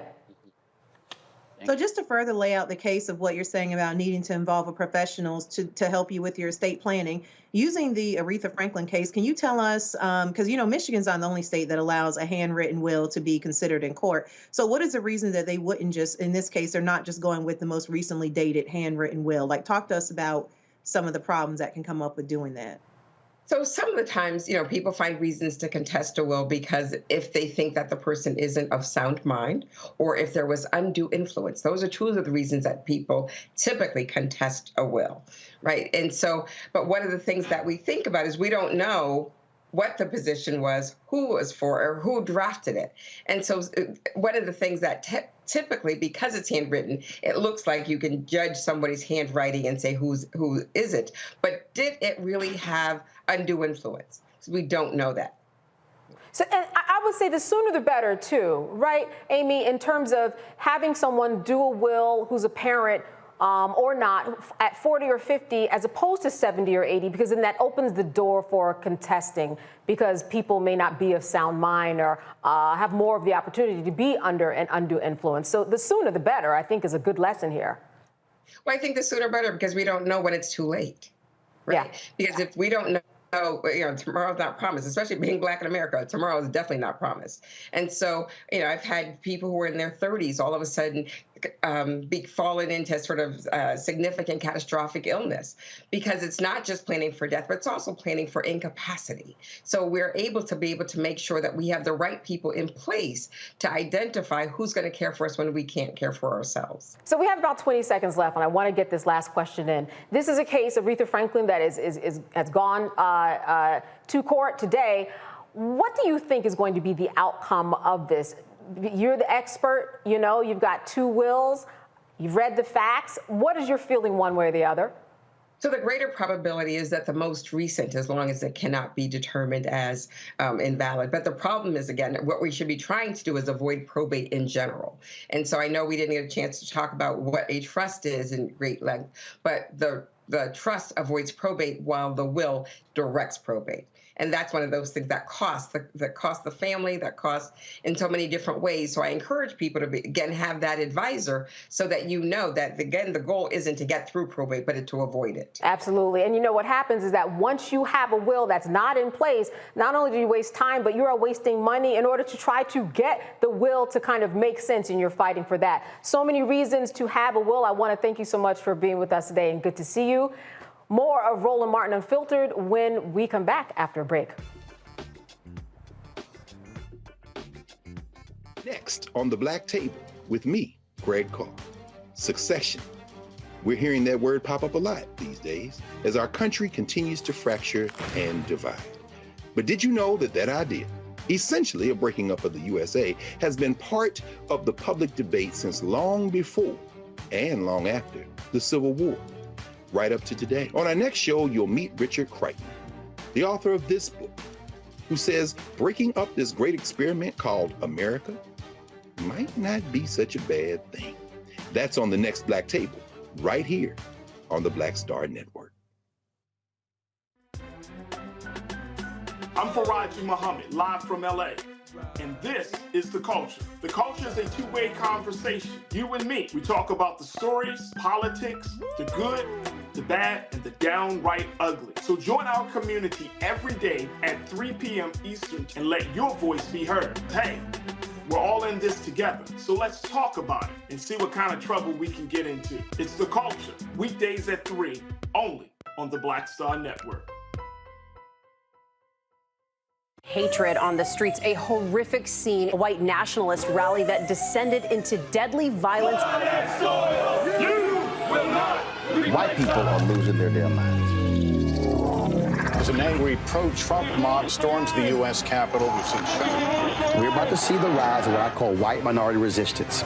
We have seen white folks in this country who simply cannot tolerate black folks voting. I think what we're seeing is the inevitable result of violent denial. This is part of American history. Every time that people of color have made progress, whether real or symbolic, there has been what Carol Anderson at Emory University calls white rage as a backlash. This is the rise of the Proud Boys and the Boogaloo Boys. America, there's going to be more of this. Here's all the Proud Boys, guys. This country is getting increasingly racist in its behaviors and its attitudes because of the fear of white people. The fear that they're taking our jobs, they're taking our resources, they're taking our women. This is white fear.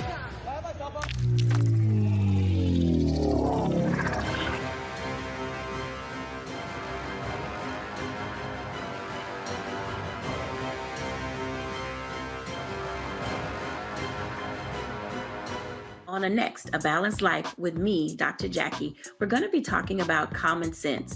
We think that people have it, know how to use it, but it is something that people often have to learn. The truth is, most of us are not born with it, and we need to teach common sense, embrace it, and give it to those who need it most, our kids. So I always tell teachers to listen out to what conversations the students are having about what they're getting from social media, and then let's get ahead of it and have the appropriate conversations with them. On a next, A Balanced Life with me, Dr. Jackie, here at Black Star Network.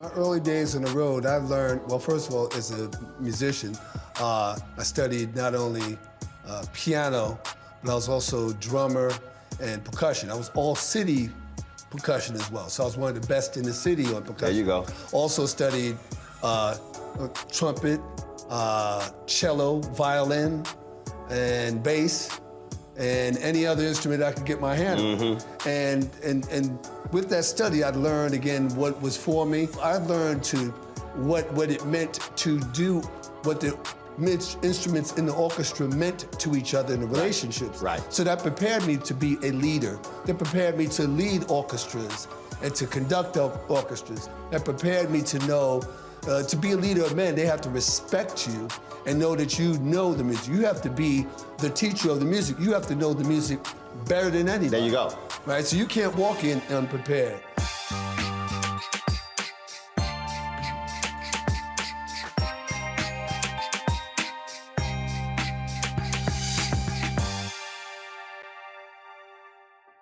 name is Lena Charles, and I'm from Opelousas, Louisiana. Yes, that is Zydeco capital of the world. My name is Margaret Chappelle. I'm from Dallas, Texas, representing the Urban Trivia Game. It's me, Sherry Shepherd, and you know what you watch. Roland Martin on Unfiltered.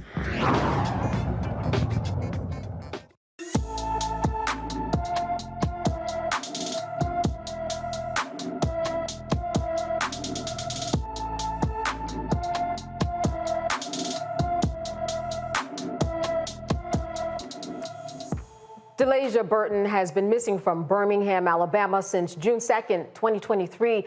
The 16-year-old is 5 feet 5 inches tall, weighs 210 pounds with black hair and brown eyes.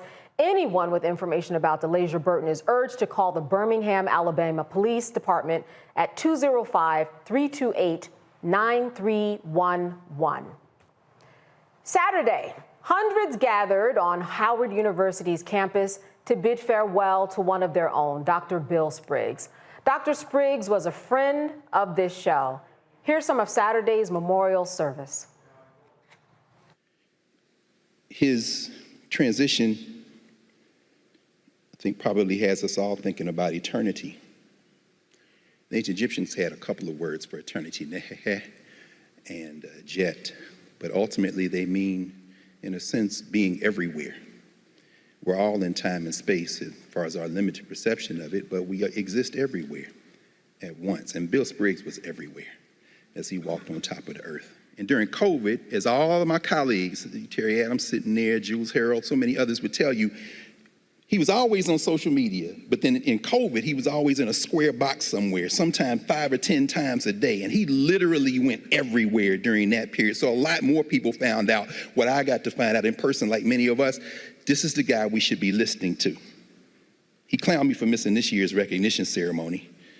He said, "Oh, I'll see you next time," but in many ways, I didn't miss it. I didn't miss it at all.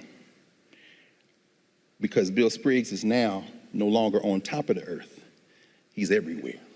It was just 4 months ago that Bill Spriggs sat right across from me when we had our State of the Union coverage.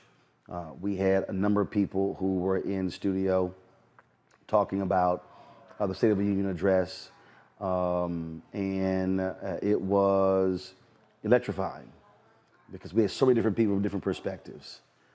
And Bill was one of those voices. When Dr. Greg Carr reached out to me to tell me that Bill had passed away, I was shocked and stunned. The first thing that came to mind was, who am I now going to call when I want to talk about economics? It reminded me when I got the phone call about the passing of Dr. Ron Walters. I was giving a speech in San Antonio, and I got a text message that he had passed, and that literally was the first thing that I thought as well. Thought about family, thought about him, thought about prayers for the family, but man, also, who will we now call? I think back to, my goodness, Washington Watch on TV One, which was a Sunday morning show I hosted then. And we often had Doc on the show talking about economics, talking about the unemployment numbers. That show ran for 4 years on TV One. Then, of course, when we had News One Now on TV One as well, and he was a frequent guest. And obviously, when I started this show, this digital show, my network absolutely wanted him on. And I always appreciated every month when the jobs report would come out that Dr. Spriggs would be posting, he would be giving his thoughts and perspective, because he centered Blackness. And that was the reason why, for me, I always wanted him on, because in every way, we center Blackness. Having him on the Tom Joyner Morning Show. So literally, every platform that I've had since 2009, TV One, Tom Joyner Morning Show, this one, I will call Doc. I remember. I would not be at Howard if it was not for Bill. When I finished my PhD, I didn't get any job offers, so I had decided to stay at Duke and do a postdoc. But Bill called me late in April and asked me if I was interested to come teach at Howard. I told him I wasn't sure, and that I had to talk to my wife. My wife told me that we weren't gonna stay in Durham, so we moved to DC. Bill supported my career greatly early on. My first major presentation that I gave was due to Bill sending me in his place. Bill encouraged me and believed greatly in my research on HBCUs. One of my first publications was with Bill and Greg Price in a review of Black political economy. Then Bill left Howard and went to the Department of Labor. The department took over students to talk to him, and he expressed such joy in his work that I was amazed. He more or less told me that he enjoyed his work so much that he never realized that it was the end of the day. And when he left, he was excited to get back to work, improving people's lives by helping them.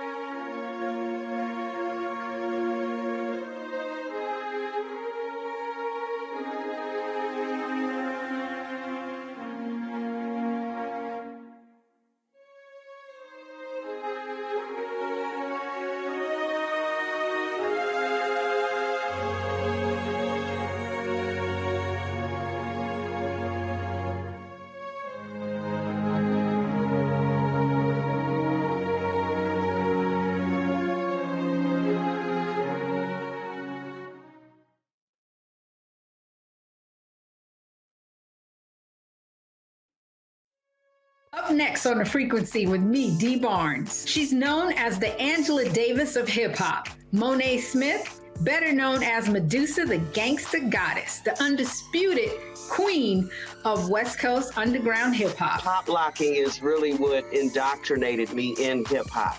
I don't even think I realized it was hip hop at that time. Right. You know, it was a happening. It was a moment of release. We're going to be getting into her career, knowing her whole story, and breaking down all the elements of hip hop. This week on The Frequency, only on the Black Star Network.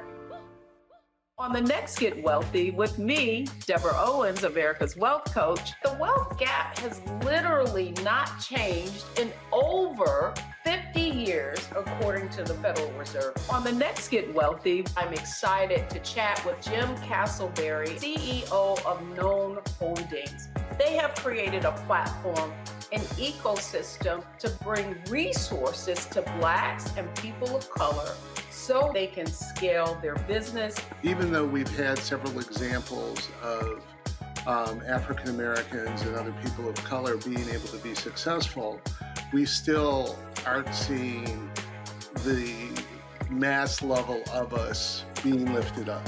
That's right here on Get Wealthy, only on Black Star Network. Hey, what's up? Geek Tony in the place to be. Got Kicked Out Your Mama's University, creator and executive producer of Fat Tuesdays, an air hip-hop comedy. But right now, I'm rolling with Roland Martin, unfiltered, uncut, unplugged, and undamn believable. You hear me?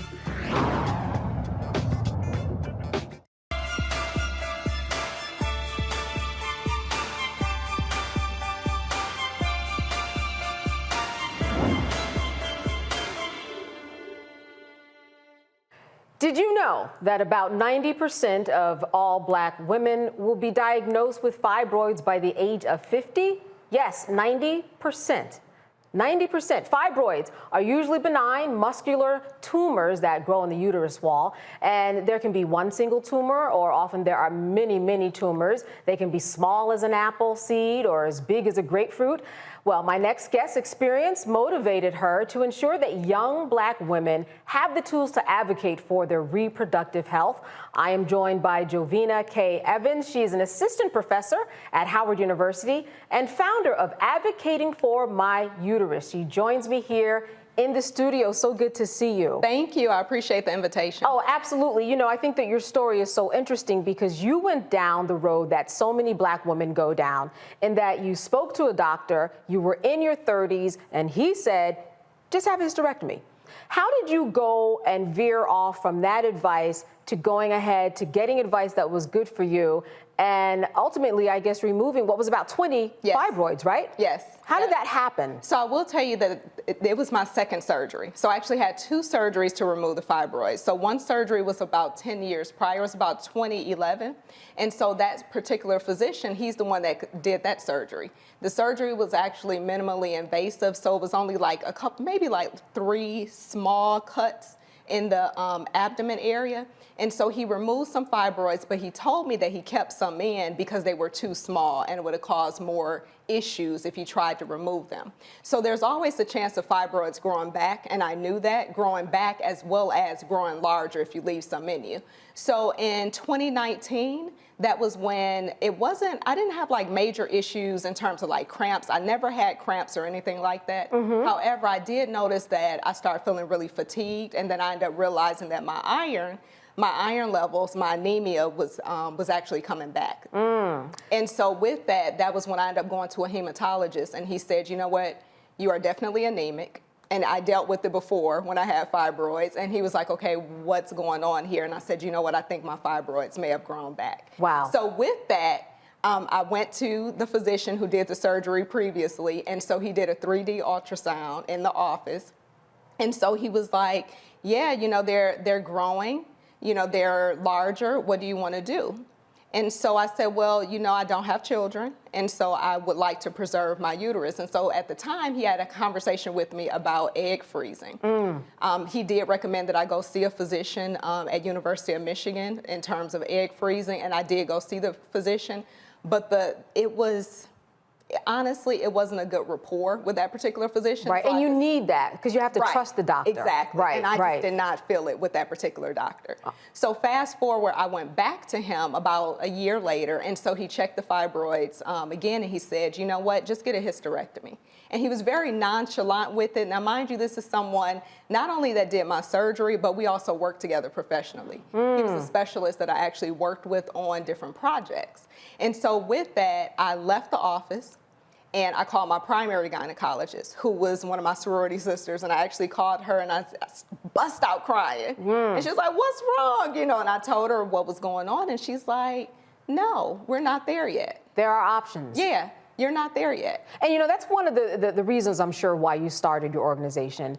What are some of the things that you continue to find women are going through today in 2023? Because there is a lot of awareness about it. There are a lot of options in terms of an ablation or things of that nature, radiation. There's so many things.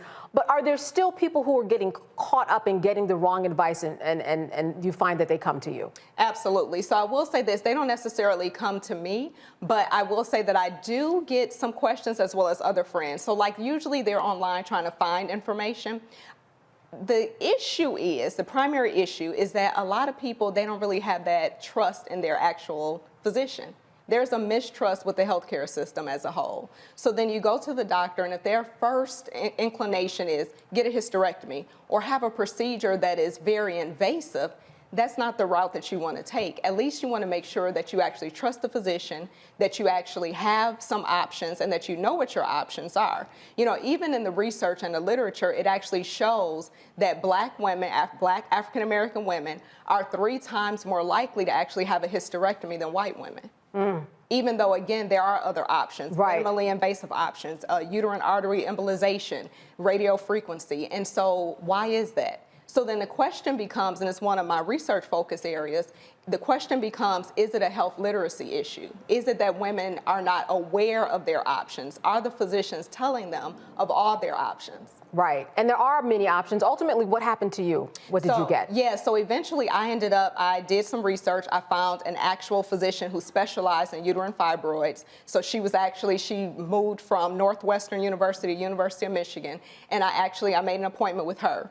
When I went into the appointment, she was like, you don't need a hysterectomy. What? And so she was very shocked, you know, about the fact that the physician recommended a hysterectomy when it was not warranted. So it's important to note that you have to know the size of the fibroid, the location of the fibroid, the number of fibroids, and then all of that combined, you know, actually will help you make an informed decision with your physician. So eventually, she did send me to an actual surgeon. Fast forward, the pandemic hit. Oh boy, yes. So, and then after that, I moved from Michigan to the DMV. So I went to a physician here, and she actually did an open myomectomy to remove the fibroids. And with the open is that it's a large cut.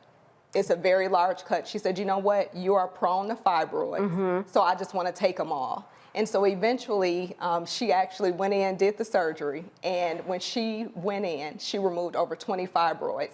The interesting thing is that the ultrasounds never showed that there were over 20. Yeah, that there were over 20 fibroids. Wow, wow. All right, we're going to talk more about your journey and your fibroids. We're going to get some questions from the panel when we come back. More with Roland Martin Unfiltered after the break. Black Star Network is here. Oh, no punch! I'm real revolutionary right now. Thank you for being the voice of Black America. All momentum we have now, we have to keep this going. The video looks phenomenal. See, there's a difference between Black Star Network and Black-owned media and something like CNN. You can't be Black-owned media and be scared. It's time to be smart. Bring your eyeballs home. You dig? Hatred on the streets, a horrific scene, a white nationalist rally that descended into deadly violence. White people are losing their damn minds. As an angry pro-Trump mob storms the U.S. Capitol, we've seen shootings. We're about to see the rise of what I call white minority resistance. We have seen white folks in this country who simply cannot tolerate black folks voting. I think what we're seeing is the inevitable result of violent denial. This is part of American history. Every time that people of color have made progress, whether real or symbolic, there has been what Carol Anderson at Emory University calls white rage as a backlash. This is the rise of the Proud Boys and the Boogaloo Boys. America, there's going to be more of this. Here's all the Proud Boys, guys. This country is getting increasingly racist in its behaviors and its attitudes because of the fear of white people. The fear that they're taking our jobs, they're taking our resources, they're taking our women. This is white fear.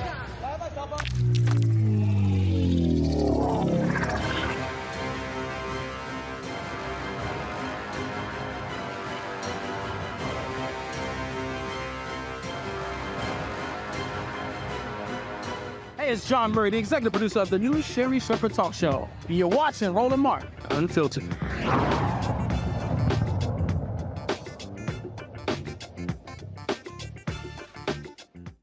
All right, we are back with Roland Martin Unfiltered, and I'm talking with the founder of Advocating for My Uterus right here in the studio. Thank you again for being with us. I wanted to know what you might advise someone who might have a friend who you see physically is avoiding the symptoms. There are some women who do look like they are with child. There are some women who have the pains. I've heard some women, they want to deal with it naturally. How would you respond to all of those things? So I would say, here's the thing. Number one is all of our symptoms are completely different. Two, when you think about one of the main symptoms is usually like heavy menses or a heavy cycle. A lot of times we don't talk about that in our family. So I think about with my family, we didn't necessarily talk about how's your cycle? How many pads are you going through? How many tampons are you going through? So number one is to be aware of our own body as it pertains to your cycle, the cramps. I would even consider keeping some form of a diary, keeping track of the symptoms that you actually have, and then making sure that you do go to a doctor. I completely understand that again, that there is mistrust. I completely understand how someone could be scared, but avoiding is never the answer. Because here's the thing, if the longer you wait, the potential your fibroids are growing larger and larger, and then you limit the options that you have. Because if it gets too large, the only option that you will have may actually be a hysterectomy. As you said, the fibroids tend to come back. They can actually typically grow within, 6 months? I mean, within months, right? So I do potentially. Know, yes, potentially. Mine actually took closer to like 10 years to get to the point, where they were at. Right. But I will say that lifestyle changes actually helped. All right, let's talk about those lifestyle changes though, right now, before I go to the panel. What would you say are some lifestyle changes that would help someone deal with their fibroids? So I would say, number one, I'm gonna be very honest. A lot of people are not gonna like this, okay? Cut out what? People are not like Cut this. out what? I became a vegetarian. Okay. I became a vegetarian. There is some research that shows the link between red meat or beef and actual fibroids. So I did become a vegetarian. Now this was not because of the fibroids, but it did actually help a lot. Right. Still in terms of eliminating the stress, walking, doing whatever you have to do as it pertains to protecting your peace and eliminating stress. Also in terms of exercise as a whole, and eating more fruits and vegetables as a whole. Right, right. Yeah. And you listen, there's some vegan ribs out there. Yes. You can find replacements. You just have to kind of stick to your gun and have an open mind about it. Let's go to the panel now. Renita, what is your question for our guest today?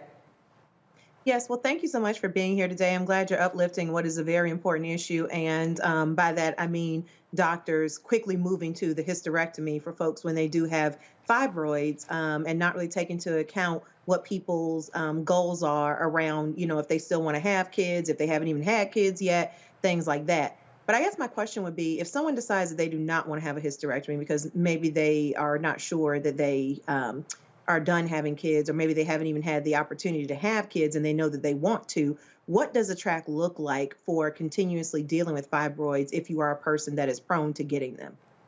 So I will tell you this, in terms of myself, I opted for the myomectomy, which is the removal of the fibroids. The only way to completely get rid of fibroids, like completely where they're just not going to grow back, is actually a hysterectomy. So I even now, after having 2 surgeries, there's the possibility that I may end up needing a 3rd surgery in the future. But I was willing to take that risk, and I am willing to take that risk because I just want my uterus. Right now I'm not in a space where it's warranted, where that was the only option. And so I want to protect my reproductive organs as much as possible. So for me, and I would share with other individuals, is that again, if you want to preserve your uterus, the best option is going to be an actual myomectomy, especially depending on the symptoms that you have. All right, Dr. Dubingo, what is your question? I have is, you talked a lot about the medical industry, and we've seen so many stories like what you're talking about today, and Black women and mortality and pregnancy and the like. Do you feel like the medical industry is finally starting to wake up to the calls from Black women and the Black community in general to listen to us as we speak about our pain and other challenges, particularly as it relates to Black women's health? Honestly, no. And the reason why I say no is because we still are dealing with a very, very high rate of maternal mortality. So we even saw a couple of weeks ago when the actual athlete actually died. So I would say no, that right now that there's still a lot of inequities as it pertains to Black individuals, minorities as a whole. And that's where I feel like health policies, different policies are going to come into play, and they're needed. That's where I feel like more education and advocacy are actually important and needed. I do think some physicians are getting better, but there's still a lot of work that can be done. Brittany. Thank you so much. The work that you're doing is just so important. I guess my question is really, what would you say to individuals who don't want to get a second and third opinion? I know this is something we as Black women experience. I've had something similar happen to me where a physician recommended I get a procedure that would have affected my ability to reproduce. I got a second opinion and they said that's really dated medicine. So I guess what would be your response to that if folks said it's too expensive? I would ask the question, how expensive, or what's the dollar amount, or what cost can you actually put on your health, right? And your health and your uterus. And to me, it was invaluable. So therefore, I did get a second opinion. I did talk to my primary care. I talked to a specialist. And then when I moved to the DMV, I actually talked to 2 physicians before I even had the actual surgery. The issue is that a lot of people don't have access. And so that was my issue when I actually had the surgery, is that when I woke up and the doctor was like, you still have your uterus, we were able to take out all the fibroids. I was really happy, but at the same time, there was a level of sadness that came on me because of my privilege, because of my education, because of my socioeconomic status, I was able to save my uterus. But what about those who don't have the type of insurance that I have? What about people who don't have the transportation that I have? What about the individuals who don't have access to pick up the phone and call their sorority sister that's a doctor and say, hey, I need some assistance? And so that's the thing, is that some people don't actually have the money to get the second and third opinion. Mm-hmm. So in terms of your process, what was that like? And, how expensive was it? Because people will want to know that. And I know it was COVID, so that presented a lot of problems, but kind of outside of that, what was the time involved and how long were you down after the surgery? So the surgery, I actually had the surgery in September 2021, and the doctor actually told me, she said, "You're an anomaly." So I actually have a picture. I took a selfie when I was in the hospital, and I was literally sitting in a hospital bed, and it was probably 3 hours after surgery, no pain or nothing. Really? No yeah, pain. you are an anomaly. Wait, that cannot be the takeaway from this, that there's no pain. No, so that is not the takeaway. That is not the takeaway. That was my story. And I do want to go back to the importance of diet, nutrition, and lifestyle before the surgery. Because I'm an avid walker. I tend to try to walk 5 miles a day. Again, I'm a vegetarian. I try to, make sure that I'm intaking vitamins, water, all those different things that I'm supposed to. And so that actually helped with the recovery process as well. Yeah. And so at any rate, so when I actually was discharged, now let me share this. The one issue is, so I do want to share this, the one issue is that the myomectomy, I actually lost a lot of blood. In which it was already noted. I already knew that was going to happen. The doctor knew that it was going to happen as well. So beforehand, I had to, go through all these different procedures in case they needed to give me blood. Now, you mentioned myomectomy, and there are different levels of invasive and less invasive procedures. Where does myomectomy fall in that level of invasiveness scale? So myomectomy is not, it's right above a hysterectomy. But there's still two types of myomectomy. So there is like a less invasive one where they can go in with almost like a scope. Okay. So that one is considered less invasive. And then there's an open where they literally physically cut you open and then go in and take out the fibroids. So I actually had both of them. Wow. So yeah, I had both. Does obesity play into this and the how much someone weighs? I have not read anything about that, but it very well could. But I will say I don't know. I have not read that in the literature. Okay, so what type of conversation would you want somebody to have with their mother or siblings about fibroids and kind of entering into this discussion? And does it make a difference if your mom has had them? Is that something that's passed along? So I will tell you that genetics is definitely plays a part. So I am the youngest of 5, 4 girls, 1 boy, and 3 of us, between 3 girls, we've had 6 surgeries. Wow. Yep. Wow. Yep, 6 surgeries between 3 of us. So when you think about 3 or 4 girls in the family, that's 75%. And it really sort of equates to the actual literature that says about between 80-90% of Black women will end up being impacted by fibroids. Your organization specifically, what do you do? What's your mission? Essentially to ensure that we are educating women and those who love them to actually ensure that they are equipped with the education needed so that they can make an informed decision. So again, everyone's walk is not going to be the same. Everyone's process is not going to be the same with fibroids, but we at least want them to have as much information as possible so that they can make the best decision for them and their family. And in terms of expense, I do want to make sure that people understand what's involved. And are there other options for people? What would you say to someone who doesn't have insurance and is fearful just of that whole financial burden that's associated with it? So I will say that I did not have a financial burden in terms of from the surgery, the doctor's appointments, the pre and post-op appointments. I didn't have an actual, because of the insurance that I did have. Now, I'm going to go outside of what you asked just a little bit. Yeah. The expense came in because I did end up going through egg preservation. So I did have my eggs frozen during the process. And that was a massive expense. And that's a whole nother thing that we can talk about, is that when you're talking about fibroids and potentially women who have to have a hysterectomy, their chances of having a biological child are eliminated. Right, yes. Right, and so there are not a lot of Black women who even know about egg freezing, or, right, who are educated about it, know about it, or they have the resources to do it. Absolutely. And so that's where the financial piece came in at. And so the lessons learned, what would you say are your major takeaways from your whole experience? I would say ensuring that you advocate for yourself, even when you don't want to, get that first opinion, the second opinion, the third opinion if you have to, because you have to be comfortable with the physician that you're actually going to essentially have potentially cut you open. You want to ensure that you're comfortable with them. Ask questions, read. We don't want fake news. Right. We want to make sure that you're reading from reputable sources. Go to Mayo Clinic, Cleveland Clinic, University of Michigan, Johns Hopkins. Ensure that you're reading and that you're equipping yourself and that you're asking questions to the physician. Make sure that you're actually even having the appropriate diagnostic testing.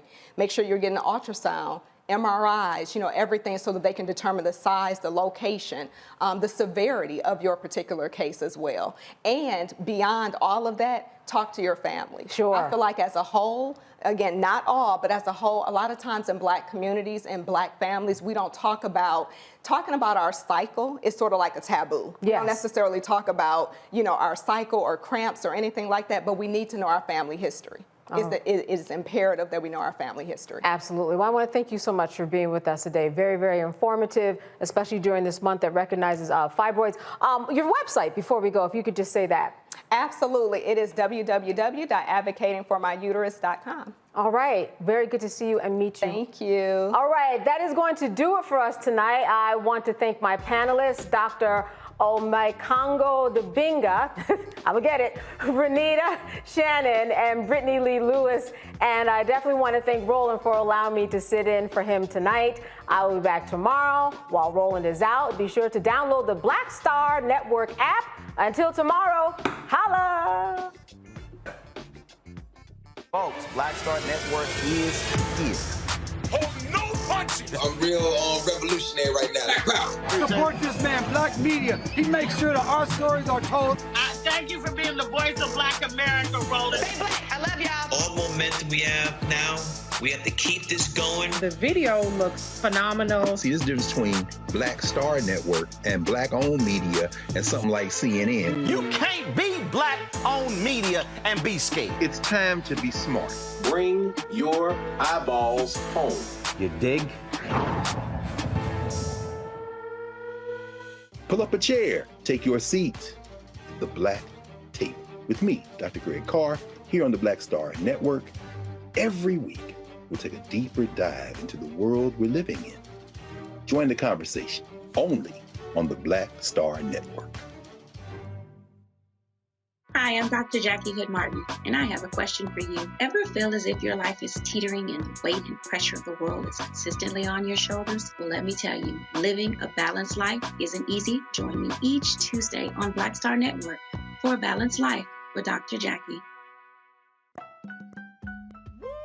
We're all impacted by the culture, whether we know it or not. From politics to music and entertainment, it's a huge part of our lives, and we're going to talk about it every day right here on The Culture with me, Faraji Muhammad, only on the Black Star Network. I'm Deborah Owens, America's Wealth Coach, and my new show, Get Wealthy, focuses on the things that your financial advisor and bank isn't telling you, but you absolutely need to know. So watch Get Wealthy on the Black Star Network.